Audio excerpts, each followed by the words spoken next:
Welcome to Health, Wellbeing and Lifestyle, where experts in the field inform, educate and inspire the community to be healthier, more balanced and live the lifestyle they love. Our first guest today is Breathwork and life coach Christine Hart-Savage, and the topic we'll be discussing is feeling lost and the soul connection. Welcome, Christine. It's lovely to be back, Megan. Thank you. Christine, how would you define feeling lost for our viewers? That is one of my favourite subjects because I spent most of my life feeling lost, or this feeling of yearning. I was always looking for something else. When I was a child, I used to drive my parents nuts because I asked them, who was I before I was born? Where do we go when we die? I don't know. There's got to be something else, and they didn't know how to answer these questions. So I tended to suppress them. But I've always yearned, always thought about life since I was very little. There has to be something else. We can't just appear on earth and then disappear. There has to be more to it. And I spent my life really thinking about this and yearning for this other connection, and I didn't even know what I was looking for. But I did find it. Through my breakdown, through starting to have to turn within myself, I started to open up another part to myself. But one of my earlier experiences, a girlfriend of mine asked me to a particular meditation group when I was about 24, and I'd never been.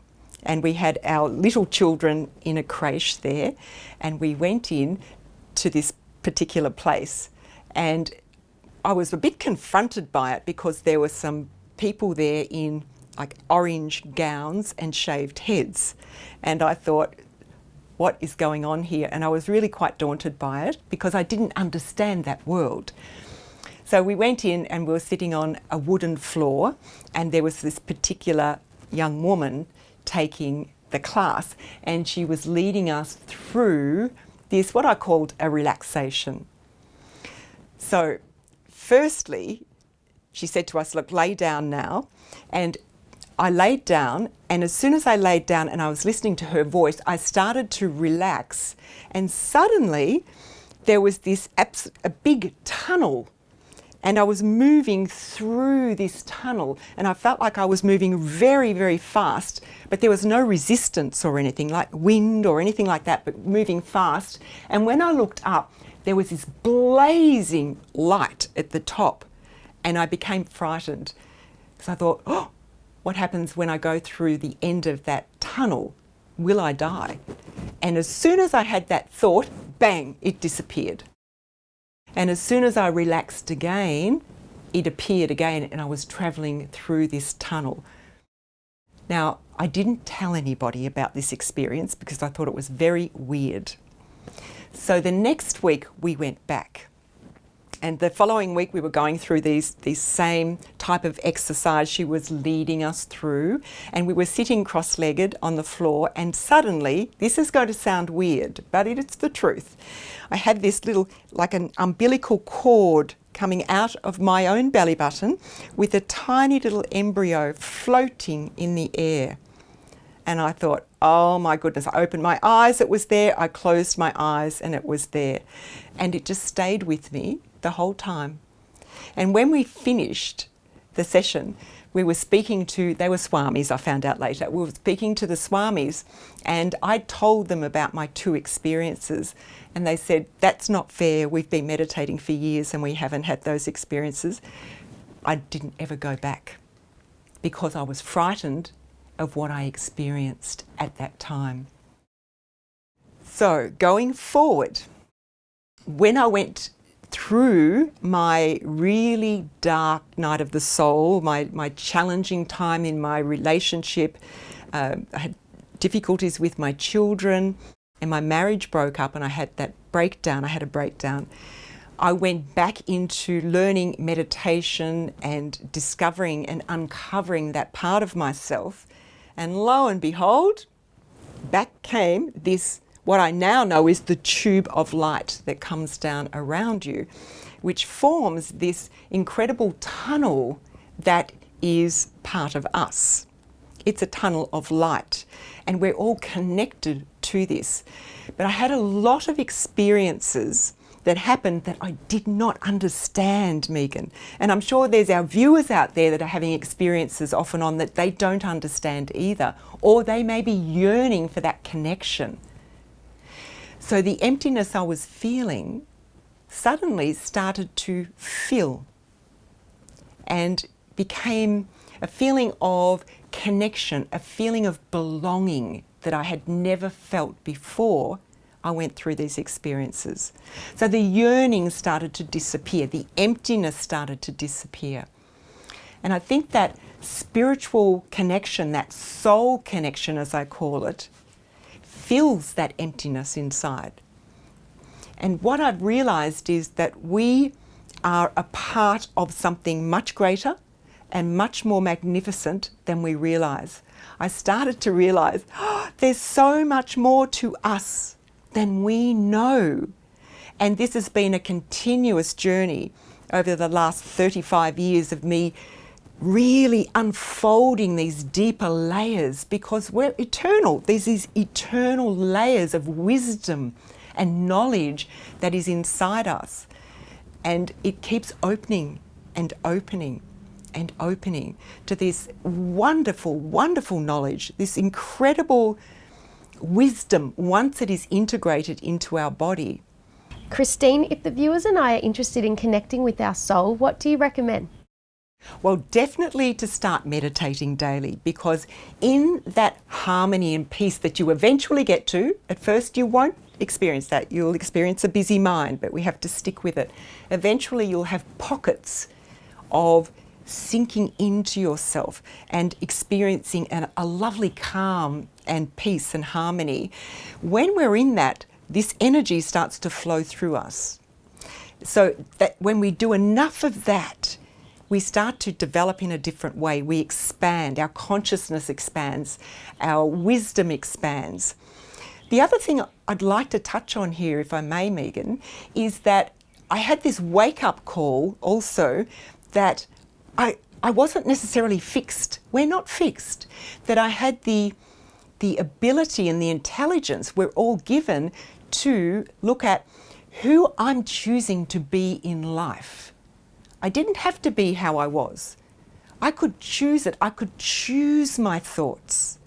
I could choose the way I wanted to feel, and I could choose my actions and my delivery in life and lead my life rather than being just blown around by life itself, because every day we could do that and just react and start looking within, because everything we need is inside us. Christine, that's such fantastic information. If you'd like to know more about feeling lost in the soul connection and Christine Hart-Savage, please go to her webpage on our website, healthwellbeingandlifestyle.com.au. And after the break, we'll have another interesting guest with another interesting topic. Stay tuned. After the break, Naturopath lecturer and author Michèle Wolff will be talking about, are bloating and irritable bowel syndrome curable?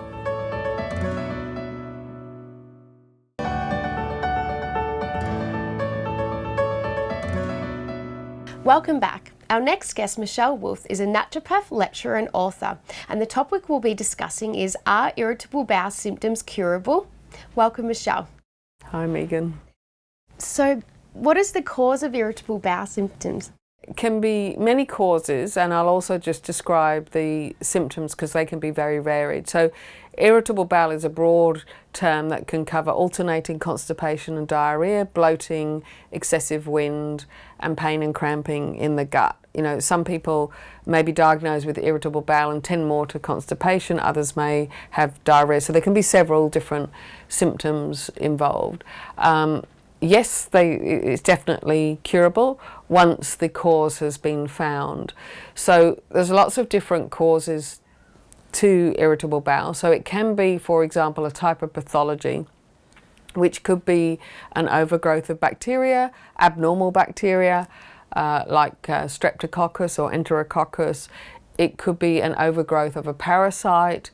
It could be overgrowth of a fungus. It could be an intolerance or an allergy to a particular food.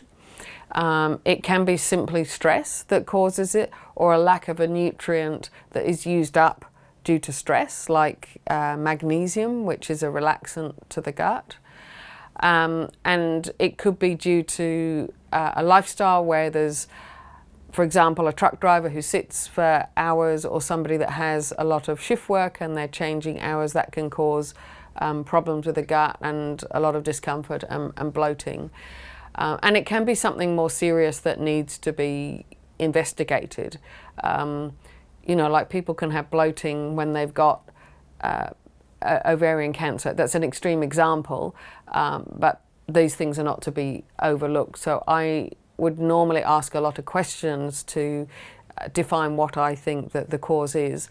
And there can also be a problem with the upper digestion. So if somebody's not producing enough digestive enzymes or bile from their gallbladder or hydrochloric acid, or they've got small intestine bacterial overgrowth, which is higher up, then that can lead to irritable bowel symptoms as well.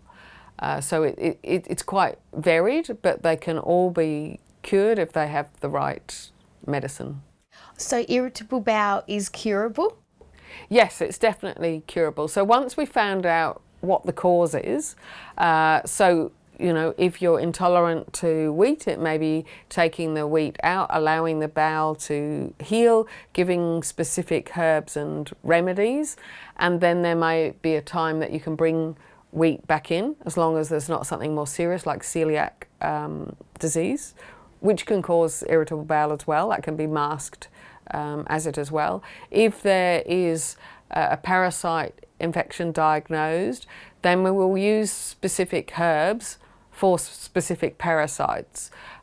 So we may use wormwood or garlic or Artemisia annua, black walnut. There is a pomegranate. There's a whole range of herbs depending on which parasite there is, and the herbs need to be tailored by a naturopath. I wouldn't go out and take them yourself, because it's a certain amount of meals and the prescription is quite defined.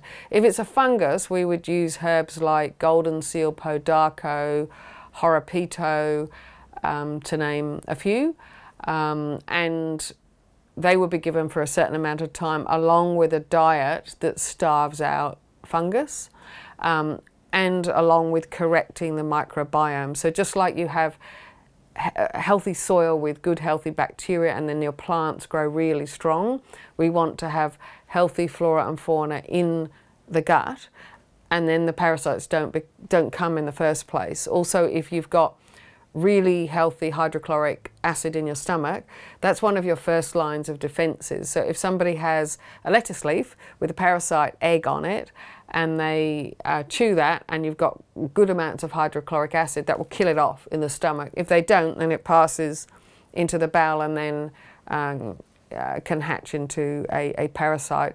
So it's having all the defences in place. Also, the intestine is 70 to 80% of our immune system. So we want that to be really healthy, so that the immune system also fights off things like fungus and bacteria and parasites. So it's all curable through lifestyle and through managing stress, through certain herbal medicine and certain nutrients, and guidance with lifestyle practices from somebody like myself. And if I think it's something more complicated, I'll refer to a doctor. That's such good information, thank you. So do you have any extra tips for our viewers? Yes. So if you're having something bitter or sour with most of your meals, you'll be helping to stimulate your good digestive juices, which is preventative for a start. Eat calmly, eat sitting down, avoid eating when you're stressed, because that can lead to more bloating and more irritable bowel. And it doesn't hurt to miss a meal or two if you're really stressed. Just wait till you're really calm. Obviously, if you're ongoingly not nourishing yourself, there's a problem. But a few hours or a few days is no problem.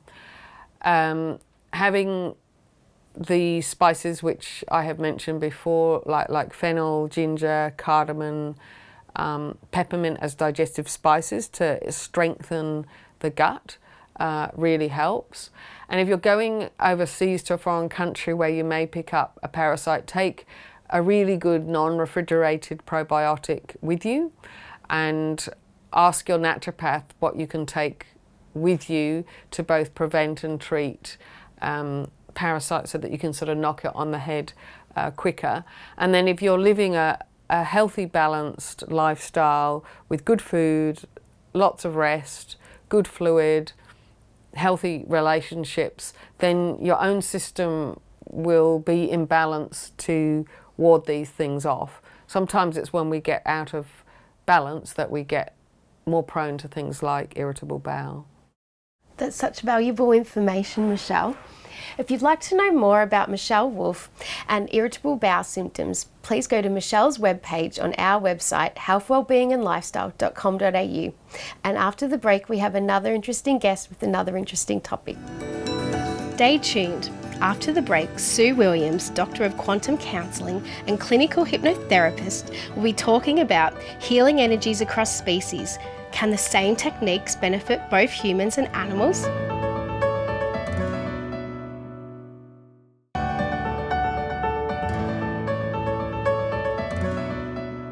Welcome back. Our next guest, Sue Williams, is a Doctor of Quantum Counselling and a Clinical Hypnotherapist. And the topic we'll be discussing is healing energies across animals and humans. Welcome, Sue. Thanks, Megan. It's great to be here. Sue, could you tell us a little bit more about healing energies? Yes, this is something that I've become very interested in, and it's been a bit of a logical progression from the other modalities that I've already studied. And it's definitely cross-species because we're all energetic beings. We're all composed of energy, and quantum physics, which I go back to quite often with a lot of my modalities, means that we are all connected energetically. So it's like the air we breathe, we can't see it, but these energy fields are there. And the ones that people are probably most common with are the EMFs, so your electromagnetic fields, which we're supposed to try and avoid, the microwaves in our microwave ovens, radio waves. I mean, we've got our phones are sending out waves, energy waves all the time, so we're surrounded by energy without us even realising. But the great thing about that is that we can incorporate that into healing. We can use different techniques to find out what is wrong with our energy fields, whether they're unbalanced, whether they need support, and then we can use many different ways to support them and get them back into alignment. And if we go back centuries, we look at traditional Chinese medicine, that is based on the meridians, which are the energy lines through our bodies where the qi flows. And of course, they've used acupuncture and acupressure for millennia to be able to heal and correct different problems with humans and animals. And I know even in the racing industry, acupuncture is used a lot with racehorses. And whether you believe it or not, a horse doesn't know any better. And if it makes them improve and improves their health, well. So can we actually use similar healing energies on animals and humans? Absolutely. As I said, we're all energetic beings. So the same rules apply to the animals as they do to the humans. And there's an incredible new technology, bioenergetics, that actually uses modern technology to scan the body field of humans. And at this stage, we're horses, dogs and cats, because there is specific software for those three species. But it can be expanded to animals that are a similar shape to a horse, say a cow or something similar. It's got the 4 legs and a big body. So we can use it with different animals. But that scans the body field of whatever the being is, and finds where it's disrupted, where it needs support, and you view it on your computer. So these traditional ways with the Reiki and acupuncture and similar modalities now is definitely in the 21st century, with it all being able to be viewed on your computer. So it's definitely a great alternative for people who are having physical problems, nagging injuries. It's very good for. And again, if you've got emotions that you need a bit of help with, it'll be something to do with your energy field, and these technologies and these modalities can definitely help. And this bioenergetics field, this new technology is just amazing. And the great thing for us is that it was actually developed by an Australian, I think more than 30 years ago now. His name is Peter Fraser. He's no longer with us, unfortunately, but his work is being carried on with other specialists and one particular man who trained with Peter. So it's an ongoing project that they're developing more and more with this technology. But it's really great that it started here in Australia. So many good things have started here in Australia. So we've got a lot to thank Peter Fraser for this particular modality. That's so interesting, Sue. Do you have any advice for our viewers on their own energy healing journey? Yes, definitely, because these days we have so many professionals who specialise in these different modalities who can help us. So reach out. If you want to go the traditional route first, acupuncture is just available everywhere. Allopathic doctors very often offer acupuncture as well, because they have realised the benefits. Reiki, again, is very widespread. It's getting to be very well known. So definitely look up a professional, because sometimes it's more difficult for us to change our energetic field ourselves. We do need that external help. But yep, turn to the professional and start with ones that you're aware of, like the acupuncture and acupressure. And then if you want to find out more, then move on, Google a bit more and educate yourself. And then it's certainly not going to hurt, and it will help your pets and animals as well. Thanks, Sue. That's such valuable and interesting information. If you'd like to know more about Sue Williams and the benefits of energy healing for humans and animals, please go to her webpage on our website, healthwellbeingandlifestyle.com.au.